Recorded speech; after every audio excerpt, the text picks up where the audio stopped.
ନମସ୍କାର। ମୁଁ ଆପଣଙ୍କ ଆଷ୍ଟ୍ରୋଲଜର ଗୁଣନିଧି ଶତପଥୀ।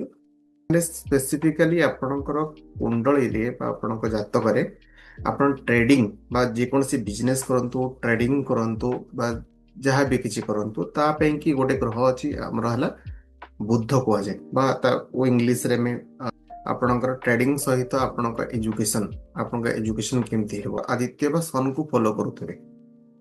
ଓଲଟା ନୁହଁ, ସନ୍ ବୁଧକୁ ଯଦି ହେଇଥାଏ ଆପଣ ପଢାପଢିରେ ଭଲ କରିନିଅନ୍ତୁ। ଯଦି ଆପଣ ପଢିବା ପାଇଁ ପସନ୍ଦ ନ କଲେ ମଧ୍ୟ ଭଲ ଭାବରେ ଆପଣଙ୍କୁ ରେଜଲ୍ଟ ମିଳିଯାଏ। ବା ଆପଣଙ୍କୁ ଜାତକରେ ମର୍କ୍ୟୁରୀ ବା ବୁଧ ଯେତେବେଳେ ଆପଣ ଶନିଙ୍କ ସହିତ ଯୋଡ଼ିବେ, ଫୁଲ୍ ଟାଇମ୍ ଟ୍ରେଡିଂ କରିପାରିବେ। ତେଣୁ ଯଦି ଆପଣ କୌଣସି ଟ୍ରେଡିଂ ପ୍ରଫେସନ ଯିବା ପାଇଁ ଚାହୁଁଛନ୍ତି, ତ ନିହାତି ଆପଣ କରିବା ପାଇଁ, ତାହେଲେ ଏଥିରେ ଆପଣଙ୍କୁ ସପୋର୍ଟ ମିଳିବ ବା ତାକୁ ଆଜି ପ୍ରଫେସନ ହିସାବରେ ଆପଣ ଆଡପ୍ଟ କରିପାରିବେ। ତ ଶନିଙ୍କ ସହିତ ମର୍କ୍ୟୁରୀ